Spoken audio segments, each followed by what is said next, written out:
Cheers. Cheers. Salute. Come by. Donald. Yeah. Thanks. Welcome to the podcast. Thanks for bringing me in.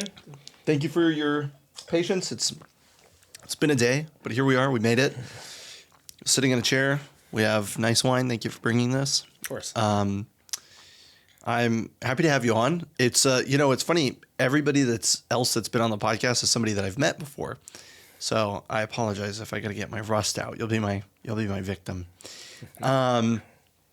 Yeah. So thanks for coming on. Again, thanks for your patience. Today has been a little wonky. Thanks. And thanks for expressing your interest. I'm really excited Matthew put us in touch and he had nothing but great things to say about you.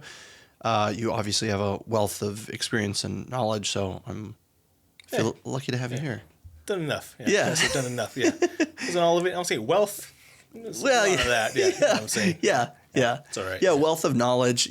With that can come a wealth of other things, but it's true. Some negative, some positive. Yeah, that's correct. Yeah. Let's see. So I guess the format. So and also this is our first time meeting. So right. I guess give me your background. Run me through your life, your career, and where wine kind of got involved. So we're hopped on the wine train and everything to a sense. I was, started out computer science major in San Francisco State. I was supposed to be this, big techie, moved up here. This is maybe, I wouldn't call it now, 11 and a half years ago. Did a couple jobs here and there, maybe had a slight, back of the house job kind of thing. And then eventually at some point when I was about to graduate with my computer science degree, maybe I was a semester-ish out with getting that done. I had an epiphany in the Starbucks, decoding away, blah, blah, blah, blah, as you do. And then just kind of I shut my computer and I don't want to do this anymore. Went back to school. I told my counselor, I kind of don't want to do this anymore. Yeah. And she told me, okay, what do you want to do? Remember, this is, okay, also given context, I've been in school for college in a long time. This is so I went to community college for 4 years. Yeah. And then I went to also state for also 4 years completely. Wow. So 8 years total.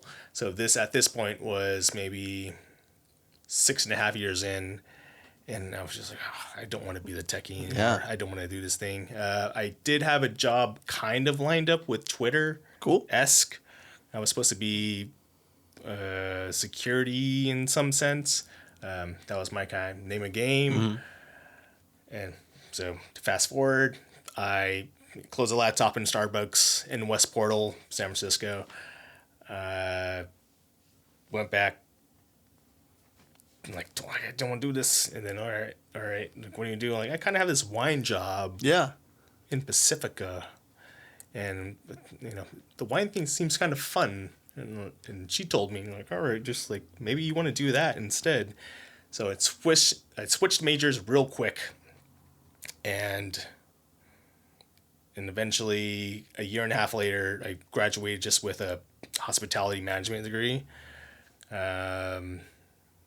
It was probably the best thing I did. So after that, it was a lot of working that job.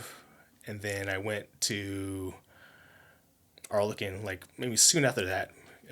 One of my friends who worked actually at the wine bar in Pacifica, mm-hmm. she told me she was working there and she was about to leave. She was going to do some kind of, not a tech job, but some kind of off-purpose tech job. Mm-hmm. And she asked me, hey, I'm leaving. Do you want to maybe take this wine job over here in San Francisco? I'm like, oh, yeah. Yeah? Yeah, let's do it. And yeah, I said, sure, I'll take it. I didn't know what was going to come of it. I was knee deep in a great relationship at that time. And yeah, just maybe at that point, maybe 5-6 years in San Francisco. So I took it. And then, here I am, 7 years down the line. Yeah. Wow. Been there now. And with my group, it's been a lot. Yeah. Yeah. Yeah. There's been a lot of people who have stayed there for a long time. Yeah. Kind of thing. Yeah. It's one of those San Francisco staple businesses, right? Where like people, I mean, it's a quintessential Arlequin and absinthe, right? Or tied kind of at the hip. And I think that like both of those businesses are things that are like incredibly well regarded. I worked briefly at Boulevard and it was the same. There was like servers that had been there for, most of them had been there for a decade or more. And it's just like, they're doing something right to keep people that long, you know, which is cool. You mentioned a back of house background, and earlier you were saying herd. So you mentioned it as kind of like a passive, like not a big deal thing. But where were you working, or what's your background in the back of house? Were you just back of kind house of thing? No, it was just more of my my dad, because he worked back of house, kind of just a line cook. Yeah. Back in the day. Yeah. This is 60s. He's a boomer guy. Yeah. Never think boomer. Yeah. So a little more easier back in the day. So you would yell at me in some senses, and like, oh yeah, like I would hear behind when he was like 50 feet away in the garage. I'm like, what? And I go behind because I need the fishing poles. Right. Also, since I'm a big fisherman, or he's a big fisherman, that's where I learned it from. And so he always told me to bring fisherman poles to him. Like, oh, I need fisherman poles. Yeah. So that's why that's always I learned the kind of the staples. Yeah. The grounding for that kind of thing. Other than that, it was just literally just living in San Francisco. I learned it quick. I also did a little staple with the dive bar in Pacifica as well, on top of the wine bar in Pacifica. That's how I paid off my college, my debt. Luckily, and also unfortunately, that's how I did it. Did pay in cash. It was kind of fun. That's great. Spent a lot of time. At least it's done though, too. Yeah, I was over at Winters, not RP, but shout out to Winters in Pacifica. It's that was a great bar, and grape in the fog off of the landing, and it's great. Yeah, they paid for my college. That's awesome. Yeah, out of SF State, but to answer the question, I mean, my dad was the one who's kind of cemented me to a sense, to start like understanding food and understanding language, and then it took a couple years after that until moved up here to San Francisco. I'm like, oh, this actually kind of makes sense. Yeah. Was wine involved in your household as a kid, or not at all? Not at all. Not at all. My mom did have wine, but it was always boxed wine. Sure. Boxed wine in 40s. Yeah. 40s of beer. Like Cobras of the world. Yankees of the world. So I was dealt with a lot of, I guess, struggle on her part, unfortunately. So I saw a lot of that. But it was good to see that, because I understood what you shouldn't do and should not do. Yeah. But it's just, no wine. It was just, I tasted beer and I tasted wine quick when I was young, because she told me to, or she asked me to, should I say. Yeah. And I tasted it and like, oh, this is kind of disgusting. Yeah. Again, this is maybe 6, 7, 8 years old. Yeah. Like, it's not good at all. So I didn't start drinking wine or beer until I was literally 18 or 19 years old. Yeah. Like, oh, I'm in college. Yeah. Blah, blah, blah. So that's how it kind of started. But that's the kind of thing I was drinking. Same for me. I mean, my dad drank Coors Light. My mom drank Sutter Home White Zin out of a box. And I remember trying beer. I was like 10, and, he's passed, so you can't arrest him. Internet, hang on. But I remember trying beer at like 10, and I was just like, this tastes like shit. And I didn't drink soda as a kid. They didn't give me soda. So anything with carbonation, I just didn't like, And then I remember being like 13, like 12 or 13. And I remember like trying my mom's wine, and I go, can I try some? And she was like, yeah, sure. And I tasted it and I spit it out in the sink. I was like, this is fucking terrible. I'm never going to drink wine. And now my daughter's middle name's Riesling. So clearly I was wrong. I love being wrong. I think it's an important part of growing and evolving. But Right. I think you also mentioned something too, is it's like learning from our predecessors, whether they be our parents or previous employers or whatever. Like, there's a lot of like great things to take, and there's also a lot of things that you're like, I don't want that, or I do want that kind of thing, you know. How did you get into the wine bar at all, and why did you land in Pacifica? I mean, it seems like if you wanted to work in SF, you were going to school here. It was all proximity. I mean, it's going to SF State. Right. Oh, so okay. kind of, literally, I can clock it on with driving down there to Pacifica. Yeah. 13 minutes. Yeah, All day. that's awesome. Yeah. That's great. 13 minutes all day. Yeah. Yeah. Just going in there. Even within fog, 50 minutes. Sure. Heavy fog. Over the one kind of thing. But yeah, just kind of just wanted to literally just pay off college. Yeah. But also I was interested to, me and my ex then loved to go out. Like, that's kind of the whole thing. Like, love seeing food, seeing drinks. Like, oh, San Francisco's kind of a beauty kind of a place. We were both from the South Bay. Didn't want to go to San Jose State because we didn't want to be those people who just stuck around the hometown, Sure. right? Quote unquote. Like, oh, San Francisco is kind of amazing. Yeah. Kind of amazing. It's different. Yeah. And see a lot of people, you see a lot of things. The weather's great. So yeah, that's what pushed us here, and yeah, kind of did it over here, and eventually I got a job in Pacifica, Grape in the Fog, like I said, and then winters eventually to kind of close out end of the night, and those were long nights. I mean, I started at maybe 5:30 over at Grape in the Fog in Pacifica, and again maybe drove not even 5 minutes to Winters to the dive bar to finish that off and close that bar out.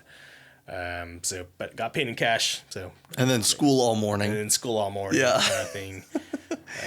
But I kind of was, I don't know, I kind of did it the old way. I don't know why I did it, but it seemed the best way to do it. Just paying cash. I went to the cashier's office, paid in cash, Yeah. and they were surprised. They're like, "You're still paying in cash?" We're like, I don't know, I'm just doing Yeah. paying in cash. You're like, I deal drugs. Like, whatever. Exactly. No big deal. It seems easiest. You're like, yeah, actually, it is easiest. You're like, all right, here you go. Here's $3,000. Yeah, just in hundreds. $3,000 in one. So I was thinking, yeah. Fuck you. I'm not How about throwing this? at them. Yeah, Yeah. just throw it at them. Right. Like, oh, yeah.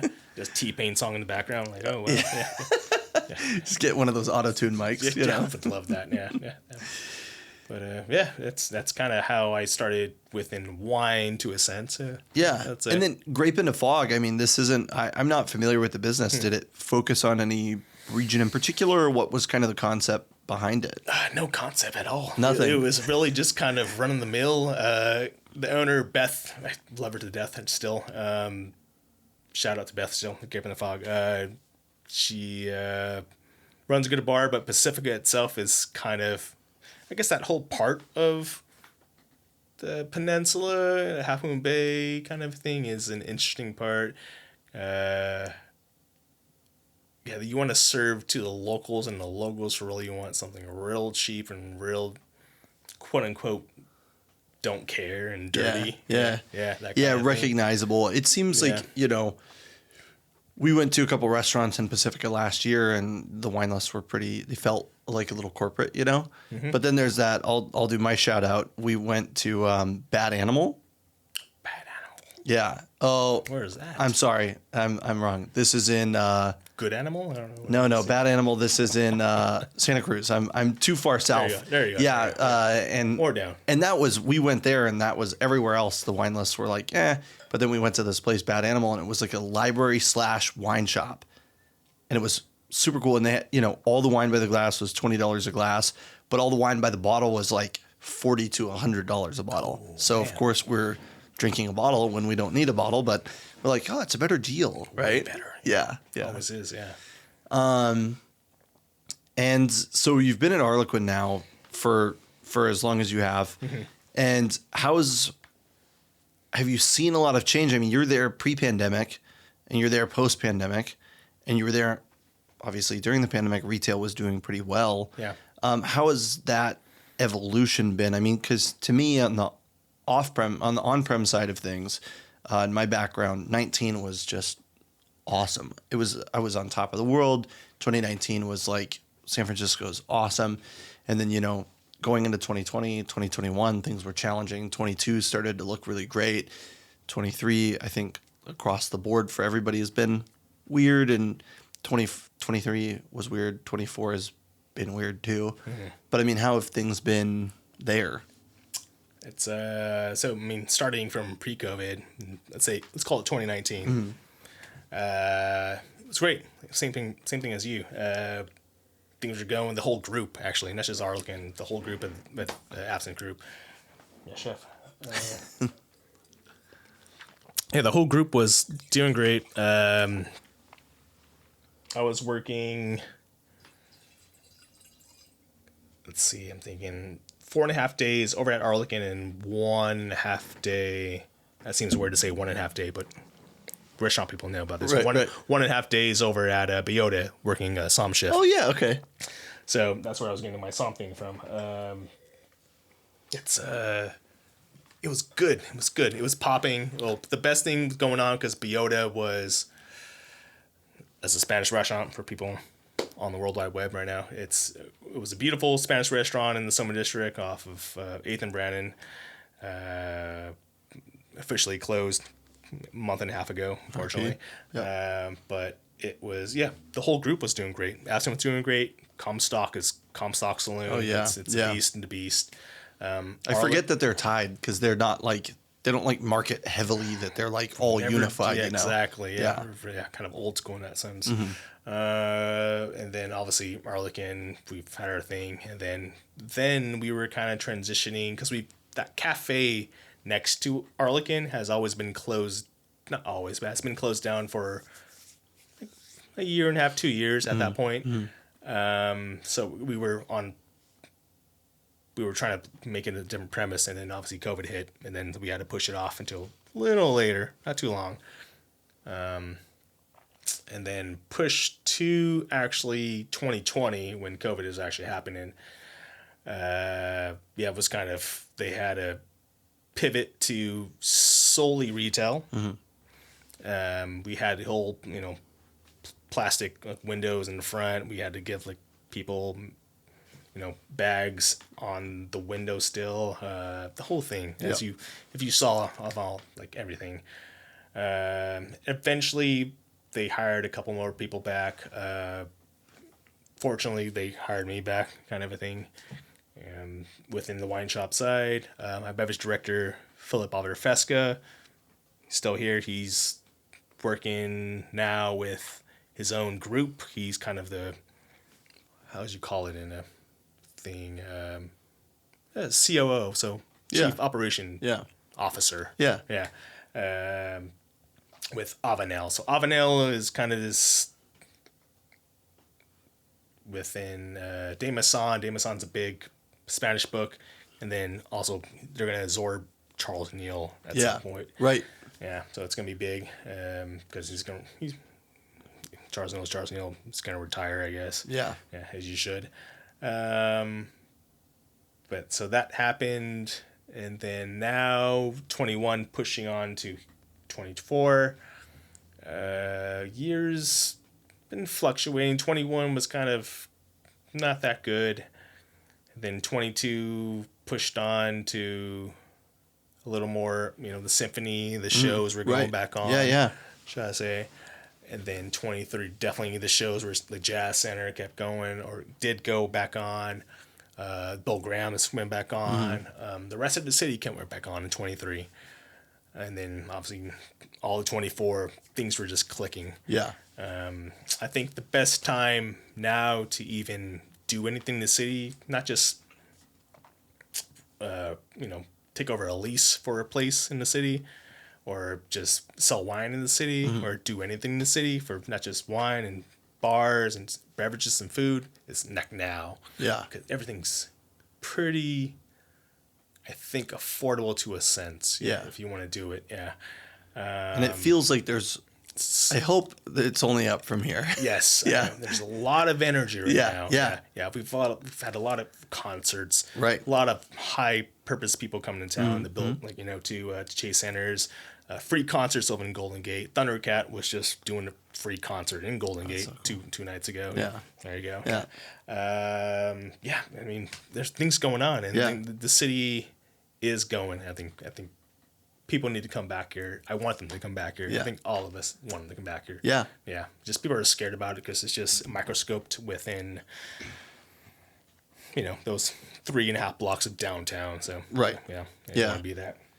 I think too, you bring up something really interesting about the neighborhood, and this is definitely something you can speak on, having been there for as long as you have. And I'm not incredibly familiar with Hayes Valley much. I mean, I've called on restaurants over there, but not much else. I mean, do you guys have? I would imagine you have like a pretty healthy stock of like locals and like neighborhood folk. But are you seeing how much of the business do you think hinges on events at the Symphony and Bill Graham? Because I always forget that you guys are so close over there, Yeah. We're part of the theater district. Theater Yeah, district. It's not I didn't actually know a that. district. I didn't know that. It's not actually a district, but yeah. it is technically a district in our Yeah. sense. It's because it's the jazz. As long as they're not taxing you differently No, for no, it, they're then definitely it's not. different. Yeah, there's no extra district sub 15 there for no reason. Yeah. No. Yeah. It's massive. It's massive. Yeah, especially when the holiday season come on, it's going. It's rocking. Yeah, it's kind of everything for our group, especially with Absinthe for Right. us, because everything that goes through Absinthe spills over to us, Mm-hmm. and then people are catching on that they don't want to afford Absinthe. They can't do $20 escargot Sure. and Yeah. that kind of thing. They want to just like, I just want to a couple quick fries, a bottle of wine, and maybe like a half. I'll share a chicken sandwich with you. Sure. That's what we're for. So Right. we're wanting, like, we're quick, we're moving, we're running. I mean, I think on average, I'm clocking in 12,000 steps a day. Sick. It's like I'm running, Yeah. I'm going Yeah. and going. Even if I'm like just standing at the wine shop, Right. quote unquote wine bar, it's just like I'm going, because Yeah. kind of thing. But it's fun though. Yeah, we want that. Yeah, we Yeah. want the run and gun thing on our side. We're still the most affordable place to drink wine. Definitely the most affordable to drink wine in the city. Yeah. By the bottle, because we're still just charging things at retail. Yep. And at retail, we're just charging a small course of 10. And so if you're doing that, I mean, our most affordable bottle is maybe at an average like $20. Wow. So clocked at $10 plus $30 to drink on premise. Yeah. At the place, and then you get to look at the backyard. Yeah. Hang out in the backyard. Yeah. What a cute little space back there. Yeah. I have only been back there like once with Bianca, and our Emery was running around. I was like, this is great back Yeah, here. it's kind of crazy. Yeah. Yeah. But you see it because it's hard to experience now since I've worked there for so long. And it's not until I sit there, like I have some friends, like if you're around there, sit down with them on break. I'm like, oh, I forget how nice it is back here. Yeah. I'm like, oh yeah, this is actually really nice still. They spruce it up. It's beautiful. I mean, the lights are good. They repurpose the grounding. It's stunning. Yeah. Yeah. I mean, all the plants are well taken care of. Yep. I mean, everything's It's a really, plant really thing. pretty. Yeah. It's a plant thing. Yeah. Yeah, we really were going for it. Yeah, that kind of thing. That's great to know. I mean, so people can just grab any bottle they want off the shelf. They pay a $10 corkage, and they can just drink it back there. Yeah, go. Wow. ahead. That's great. Yeah. There's like there's a couple other places that I can think of that do it, but they do like $25 fee or whatever. So like it's you. I think you hit the nail on the head. It's an incredibly affordable place, especially with the patio. Yeah. A lot of those places are like, they have a tiny little seating area or something like that, but not a lot of them have a patio Yeah, like it's that. common. We have a little cheat code because we have the on-premise and off-premise Right. kind of a thing. Yeah. So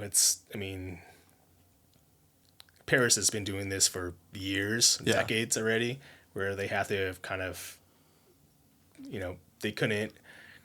the retail spot couldn't serve food without doing a license, so they kind of like shot a wall in the middle of them Yeah. to kind of share the license. Yeah. and I guess San Francisco caught on with a couple places a couple years ago. Well, a couple years, like almost decades ago. Yeah. Like, okay, we're gonna do this too, but only a few places can do that now in San Francisco. So there's another place who was doing that, Verjus. Shout out to Verjus. Right. Verjus opening Yeah, up I soon forgot in about the that. month. Yeah, they're reopening. Yeah. Yep. But yeah, that's how it works. Yeah, that old Yeah. cheat code. Yeah, That's good. Yeah. I love it. I mean, at least there's a way around it, you know, and in a lot of places, I think a lot of places got a dual license during the pandemic. Yeah. Right. A lot of restaurants got off-prem license. A lot of off-prem places got on-prem license. And I think that it was really nice for that to wiggle. It's also this Type 81 license. I don't know if you're familiar with this. We were looking into it. We were like talking about like, oh, what if we wanted to do our own wine club, which is not happening anytime soon. It was just kind of an idea we're kicking around. But it's a Type 81 license, and you can do wine clubs. You can do like online retail, and you can do like selling over the phone or through paper mail. It's like the specifics, but nobody can actually come visit the space. So you could just like do everything like an online shop under a Type 81 license. Yeah. And that, I don't think that license existed until the pandemic.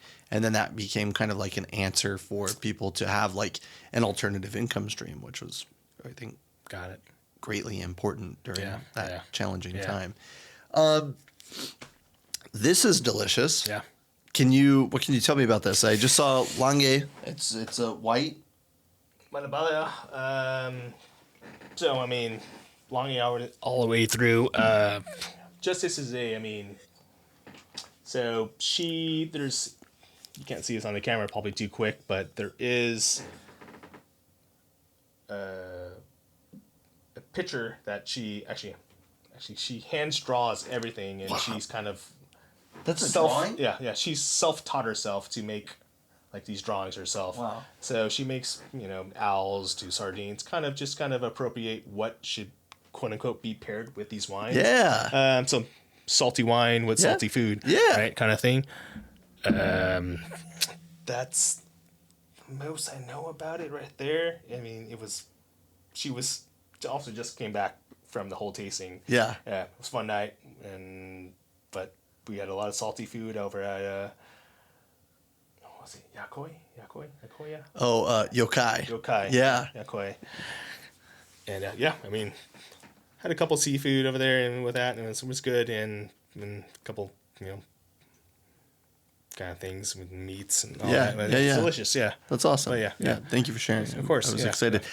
Yeah, It's really easy for us to get seller's palate as a household because, we have the 3 books that we represent as a household, and like, it's what's open. It's what's always on the counter, and we don't, with the 2-year-old, there's a little less of a wine budget than we used to have. Right. And so we're not buying a ton of like other people's wine all the time. So I love when people bring stuff and when people gift things and when we can do bottle trades and things like that because I've never seen this before, never had it before. Yeah. And I'm it's told, it's delicious. Delicious, Yeah. salty, kind of thing that you want, and dry, ready to go. From what I've been told, it hasn't been seen in the U.S. too much. It's always switched a couple, distributors. Sure. It hasn't been Yeah. a same person. Mm-hmm. All right, so now it's within its main distributor within Springboard. Yeah. So Shout out to Matthew. Yeah, shout out to Matthew. Yeah, see you, Matt. It's great. Yeah, Yeah. it's delicious. It's so good. So it's going good. Yeah. You want to, Yeah. ready to try this one? Let's try this one. Dig into this? Blind it off. Yeah. I swear I wouldn't even look. Let's, I love this. This bag is so great because I can do this. Yeah, that's in foil. Yeah. Yeah. Usually I just save my tin foil for my hat, but on occasion I'll use it for my wine. Right. Most of us do. Yeah. And I was happy to share the sake with you earlier too. That was a great sake. Yeah, I appreciate that one. Yeah, of course. Yeah, we've been, Bianca and I, sometimes we get home at the end of the night and we're wined out or we're beered out or whatever. And like neither of us want to drink something or one of us doesn't want to drink and the other one does. And so recently we've been keeping a little bit more sake around in the house because it stays good for, a week and a half, 2 weeks, 3 weeks after opening it. Yeah. So you can have, a little half glass, a little glass of sake, and you don't have to feel guilty about opening a bottle. Or, I open a bottle and I pour a glass and I go like, well, I better have 2 glasses because then I'll have 2 glasses tomorrow. And then I know that the wine's not going to go to waste, right? I get this like waste mentality, like I can't waste anything. So yeah. Anyways. Yeah. It's a sake thing. I think it works with like vermouth as well. Yeah. That's great. Yeah. I love keeping vermouth on my fridge. But, Yeah.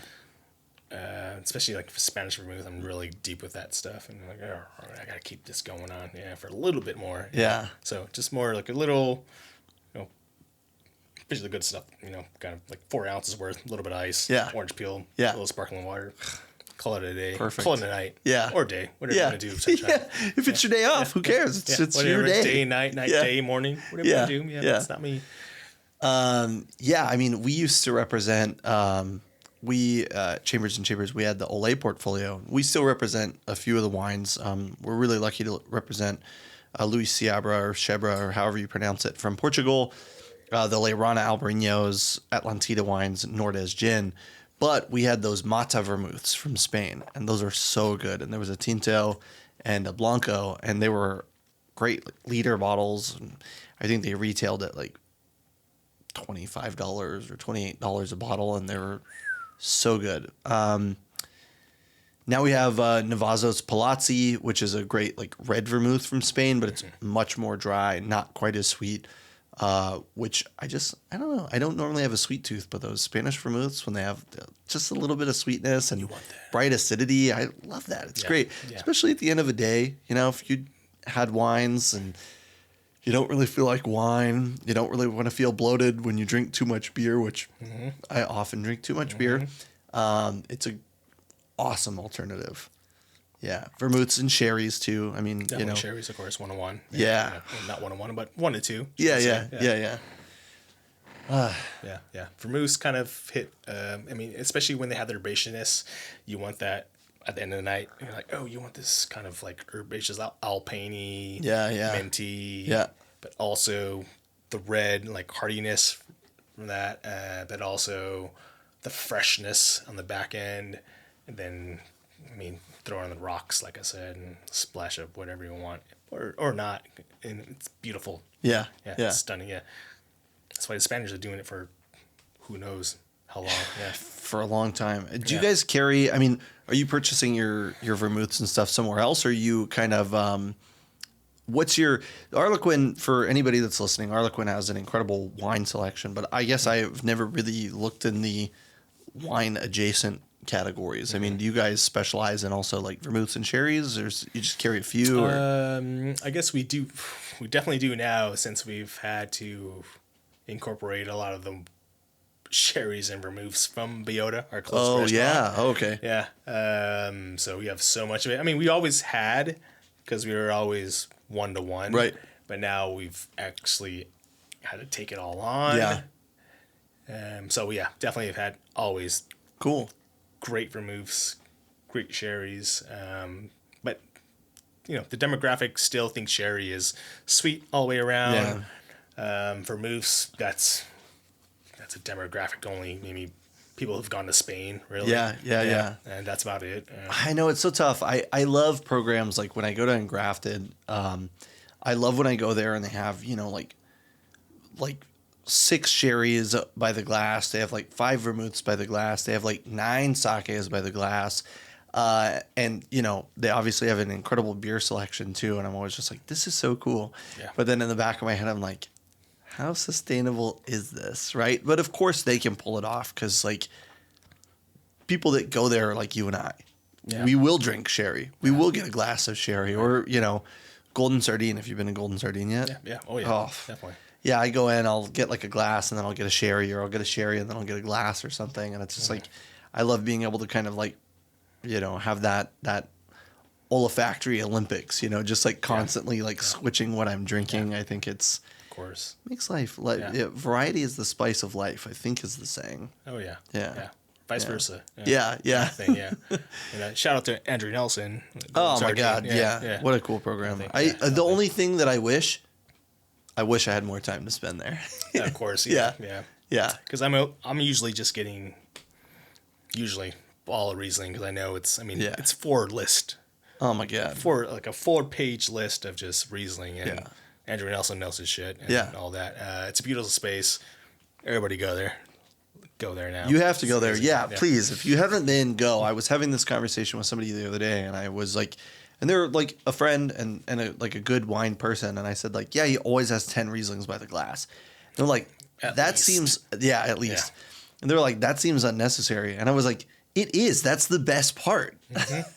But also, Riesling has like sake and like vermouths and sherries has a little bit of a longer shelf life in the fridge, depending on the style of Riesling. That's so right. I think that's also a really fun thing is it's not just this like, I feel like there's probably a lot less waste than you would imagine. And it also helps that he's as busy as he is. I mean, I get there like 4:15, 4:30. There's not a fucking seat in the house. No. I mean, he just like top or bottom. Yeah, it's so cool. 2 floors. Oh, the Saltillo tiles on the second floor. I love it. Sexy. My grandparents' house is Saltillo tiles and the desert in Southern California, and I'm just I love that. I think that's so cool. Hell yeah.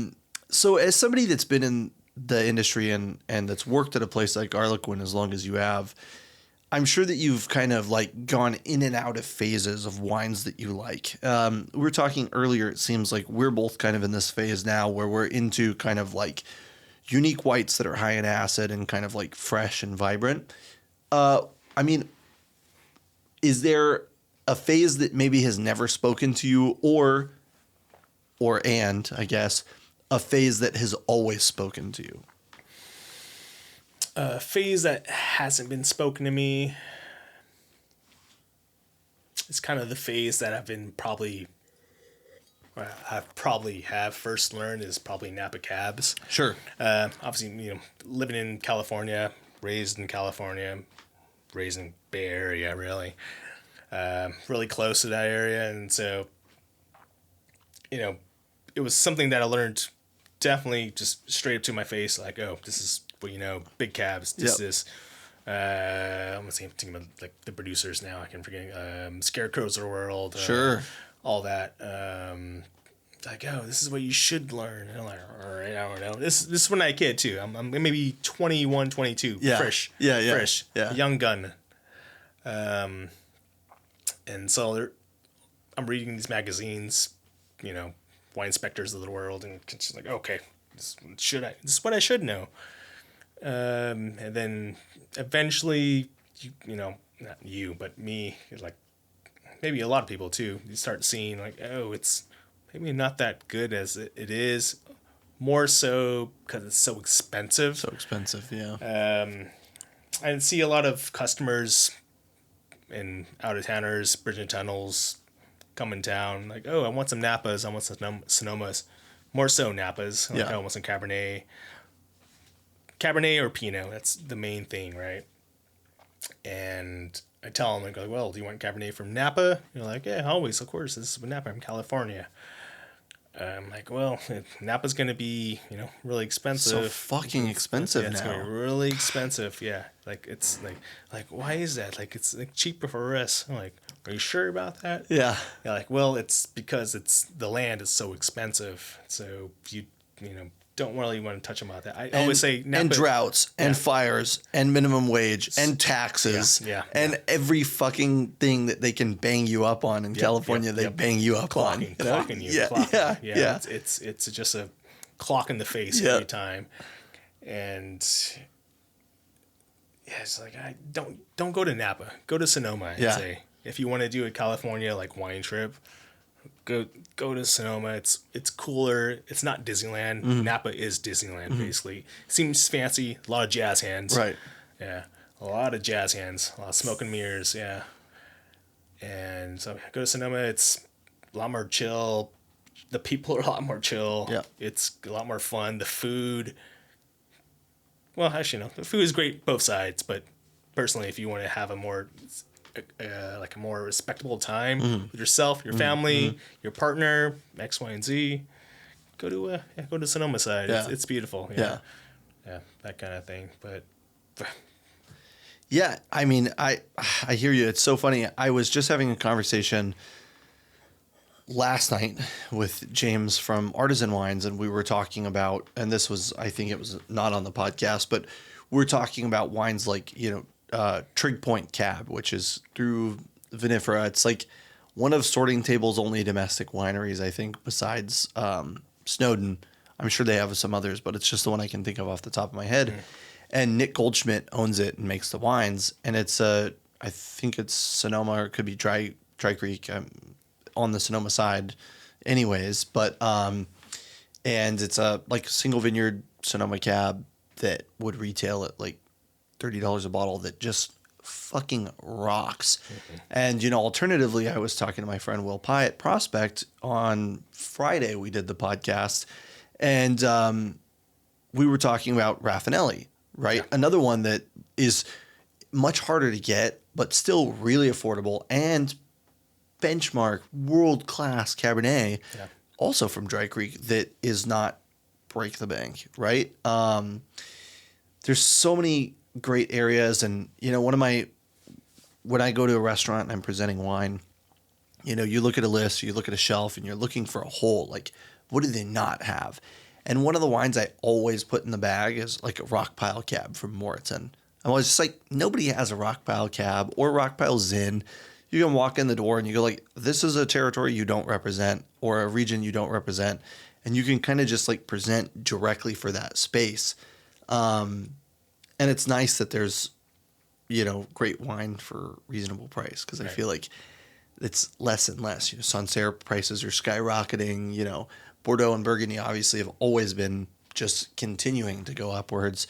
Napa is becoming unattainable, and we're just like getting to this point where like, even years ago, Italy was such a steal, and then Spain, and now everybody's looking into like Portugal and more Southern Italian and Georgian, Armenian, and Greek. And like, we're all just trying to find like something that we can still afford to buy. Right. But anyways, I went on a tangent. So, and then do you have like a sweetheart grape or region or something that is like will always hit you in that sweet spot? Yeah. The sweet spot is so high acid. So high acid now for me, like I said, Albarino now has gone pretty up the roof. Not up the roof, but it's people are catching on. Yeah. Every time I ask customers with the MySpace, it's always, oh, I know Albarino. Oh, I know Tempranillo in Spain. It's like, cool, got it. Of course you do. Damn it. So I'm trying to sell Greek wine now. Yeah. Cool. Yeah, kind of thing. Try to sell anything that's, let's see, what else are high acid kind of thing. A lot of truckly people don't know about. Yeah. Oh. Still don't know about Yeah. truckly. Yeah. Anything from like San Sebastian in the Basque region, like people go to Basque region, go Drink to San it. Sebastian. Oh my God. What? Yeah. And again, this goes back to the conversation. Lesser known region, incredible value for cost, right? Incredible value. So good. My God.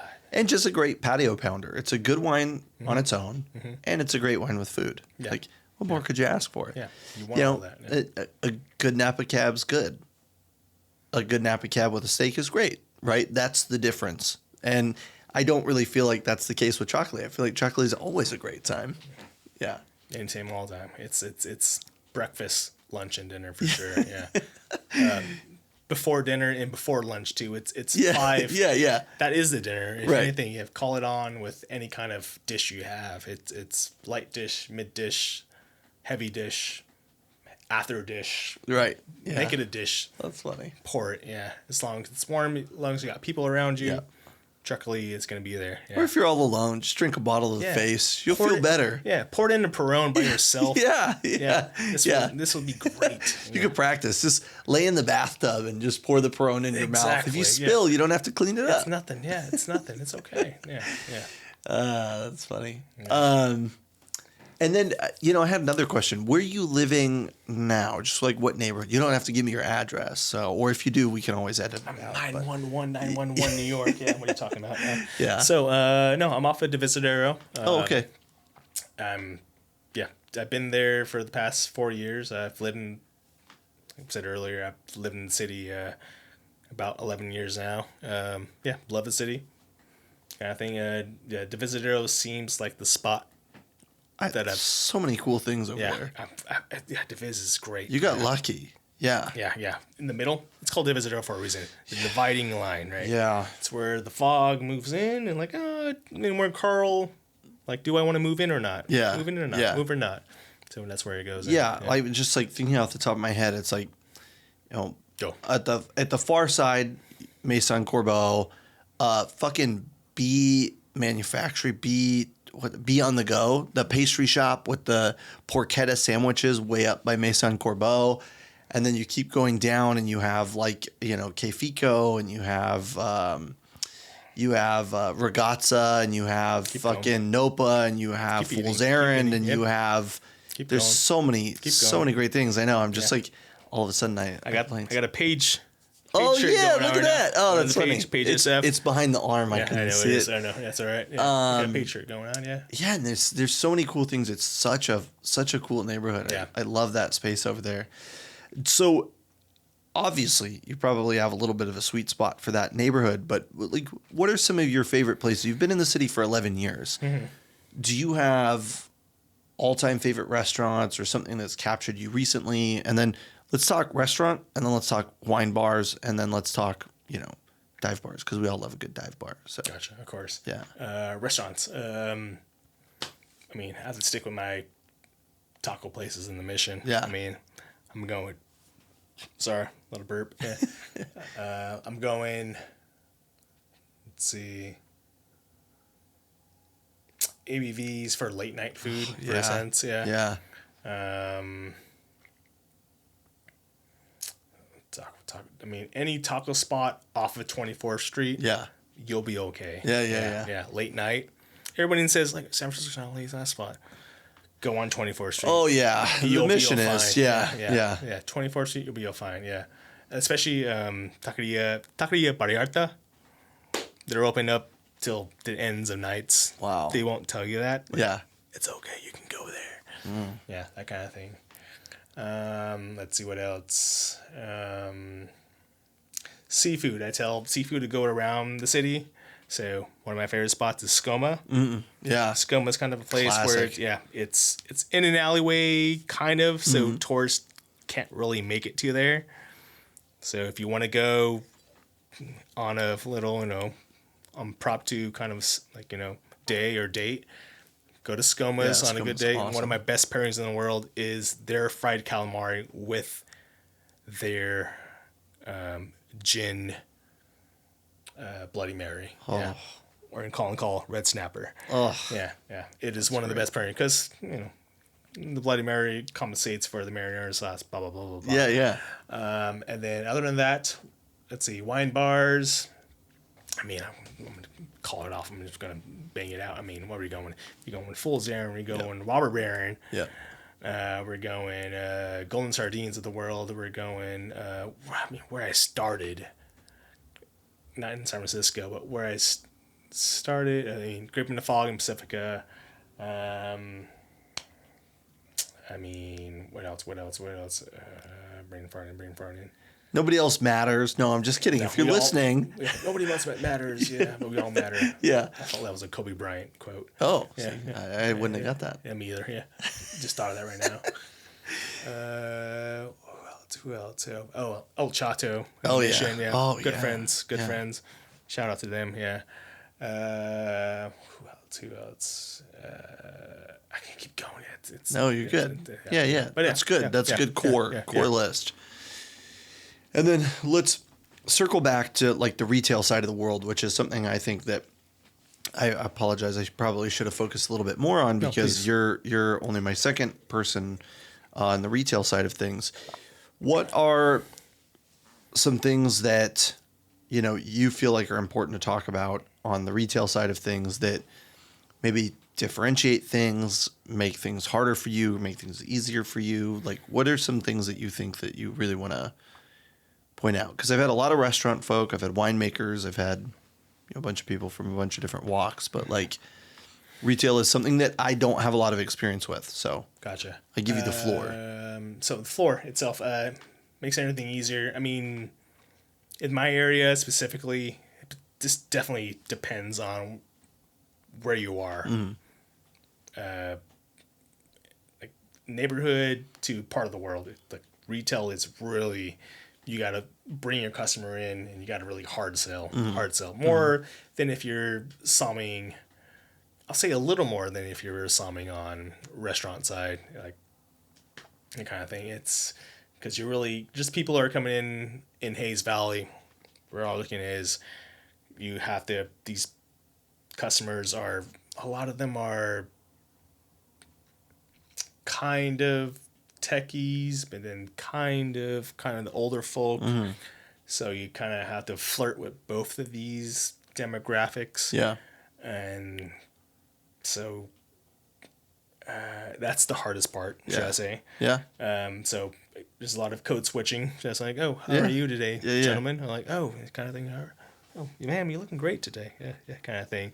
Then you talk to the techies, the younger folk, the millennials, to the Gen Zers.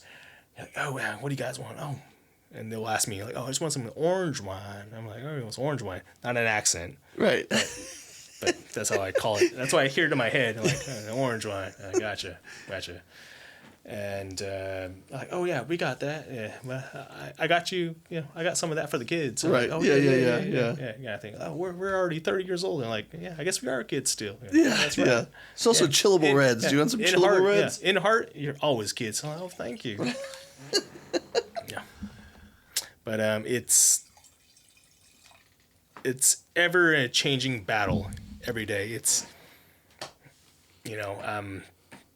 Mel Gibson, basically, just tonight, you fight, kind of thing. What do we do?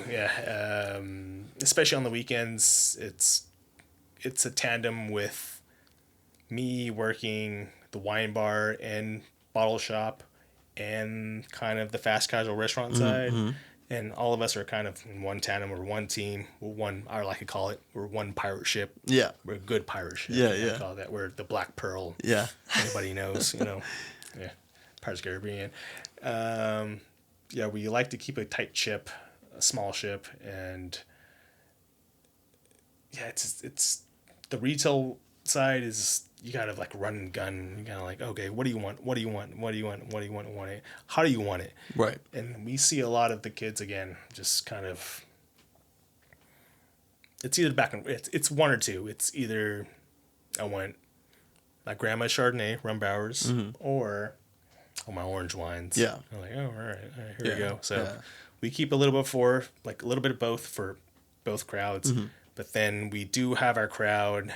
Our main name of the game is we still have our high burgundies. Yeah. We can still have those back vintages. I mean, we've been collecting burgundies since '98, since we opened with the Absinthe Group. We have some high level, just French wine and Spanish wine has just been bought for years on. So people come to us far on. Speaking of that, once we put on a lot of the Lopez Heredia's wines online, especially the rosés, the rosados, or rosadas, sorry. Those sold out instantly. Yeah. I mean, we're out now. I think we have one more if anybody wants it. Not anymore. I'm buying it. We're Thankfully, one more. I can buy it before this airs. So sorry, sorry, not sorry, people. Sold out. Yeah. There you go. That's kind of the name of the game, because we're really pushing on things just to sell online now. Everything, like I said earlier. That's retail racing. I think that you brought up something really interesting, and this is something that helps me kind of understand it a little bit more. How I'm reasoning it in my brain is you get so much less time with a customer than we do in a restaurant. Correct. In a restaurant, they come in, they're willing, they know that they're going to be spending more money than they would if they went to, you could have gone to the grocery store, you could have bought your own steak, made your own steak, you got your own bottle of wine, had that bottle of wine. But they come into a restaurant, they sit down, they're relaxing, they can have a cocktail before they buy their bottle of wine, you can feel them out, they can look at the list, right? And really, you get probably like 5 to 15 minutes. 20 minutes with like a good one that wants to just sit and shoot the shit probably, It's but like shooting shit. It's yeah, exactly right. Yeah. yeah. It's quick on. I mean, I've been there long enough where I've learned, especially within quarantine, you have to, what I've been told, you got to walk fast and talk faster. Yeah. That whole thing. And, well, I mean, again, we're the most affordable place to drink wine in the city, so we're telling the whole spiel of just, this is definitely the best place to drink wine. Like, I'm telling you this, like, cheapest wine, $20 a bottle. Bada bing, $10, $30 for at least the cheapest bottle you got here. Yeah. It's like, to stay in our facilities, use the restrooms. We have a whole, like, restaurant. Yeah. That is Sick back patio. Yeah, sick back patio. You can hang out. And, you don't have to, spend a kidney for it kind of a thing. Yeah. It's okay. Yeah. We all need that right now, you know. San Francisco is just like getting more and more expensive, you know. It stabilized for a little while, but like Bianca and I were looking at it the other day, and we're actually getting a deal on our daycare. Like the average child care is $3,300 a month. That's what I've heard. Yeah. Oh my God. Yeah, it's crazy, right? And we go like, I wonder why we never see kids in the city. It's like, I wonder why, because you can't afford to live here. They're all in Noe Valley. Yeah, that's why we're here. We're here in Noe Valley. Yeah, that's right. Yeah. Stroller Valley. Yeah, Stroller Valley. That's it. Yeah. We dropped her off at daycare, and we went to Starbucks. We went to the bank, deposited a check, and we're like walking around, and there was like so many babies, and we're like, we miss our baby, you know. Like we're gonna go get her out of daycare early and just stay at home with her all day. Yeah. No, it's make me cry now. I know. You're already here, Sorry, but sorry. make me adorable. Yeah. I know. She's in bed now, so it's okay. Good. Maybe I'll sleep tonight. Who knows? Her new thing is she wakes up a little early every morning, earlier and earlier, like 10 minutes earlier, 15 minutes earlier every morning. And she comes in the bedroom and she goes, hello. And I say, hi. And she says, food?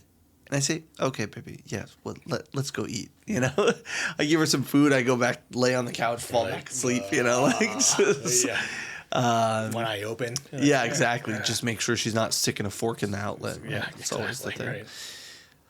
Wow. Let's see. Okay, what do you think about the wine? You like it? Blind tasting. Yeah, that was great. It's not blind tasting. You don't have to blind taste it. It's just about enjoying the wine. I did enjoy it. Do you want to try to guess what the wine is? You don't have to, and it's not always blindable. That's the other thing that I always say. I know. This could be anything. This could be, Hungarian. This could be Austrian. This could be, Mexican. This could be from anywhere that grows wine. So.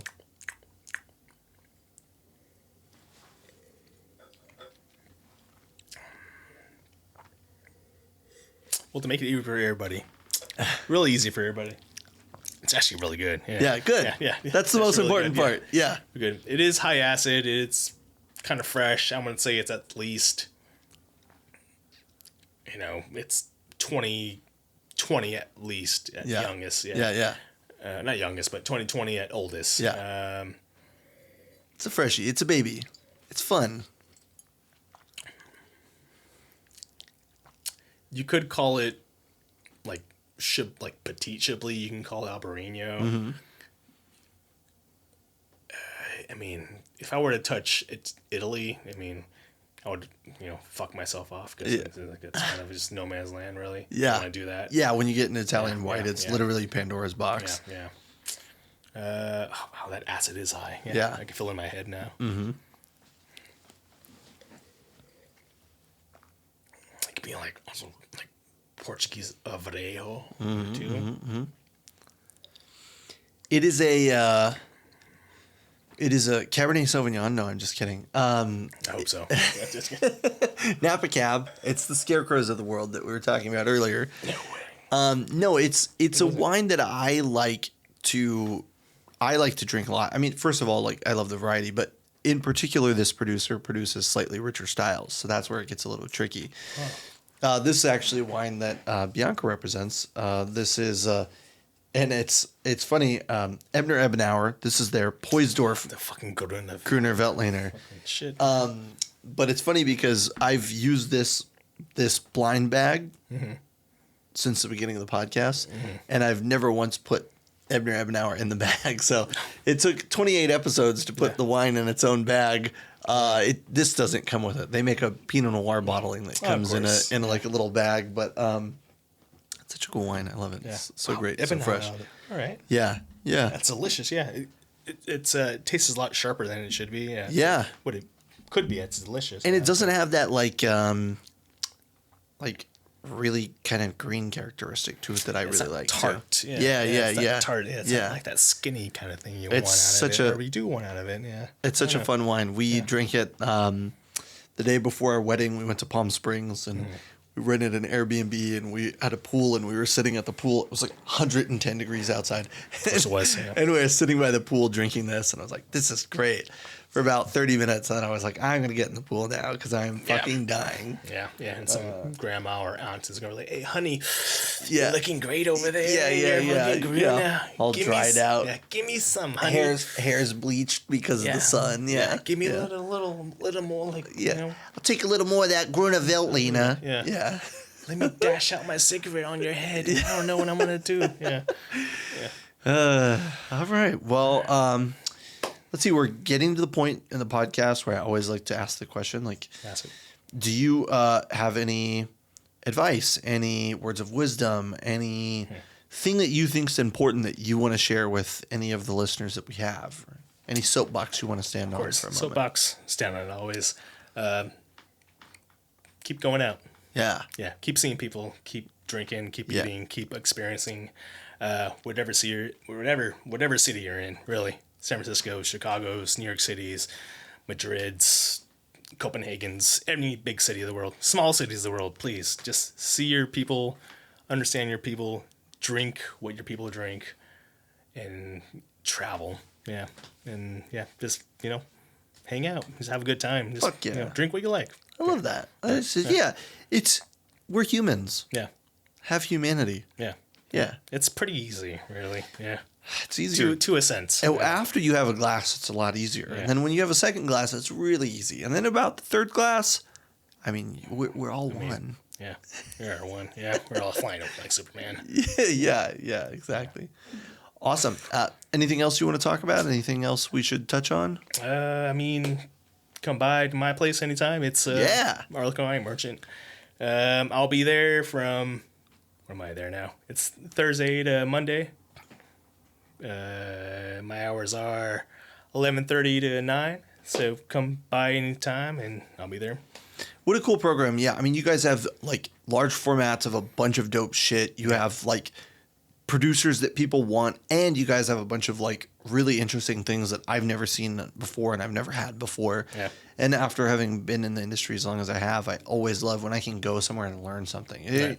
Go to a restaurant and all the wine's by the glass or shit that you've had before. I'm like, I'll get a beer. Right. You know, not like to be a dick, but just like I'm really love to like experience new things. And now that you told me the corkage fee, I'm like, oh, I can go find a bunch of cool shit and go sit on the back patio. Just go there and just chill. Yeah. I'm gonna let Emery run around. Y'all can take care of her. She's gonna be fine. Yeah. I'll be Uncle Donnie for the day. It's okay. I love it. I'll play Uncle Donnie. Yeah. I'm a good Uncle Donnie. Yeah. I'll play that. Yeah. All right, Uncle Donnie. Let's wrap it up. Thank you. Thank you so much for Cheers. Thanks for joining. in. I really appreciate you. Thanks for bringing in. Yeah.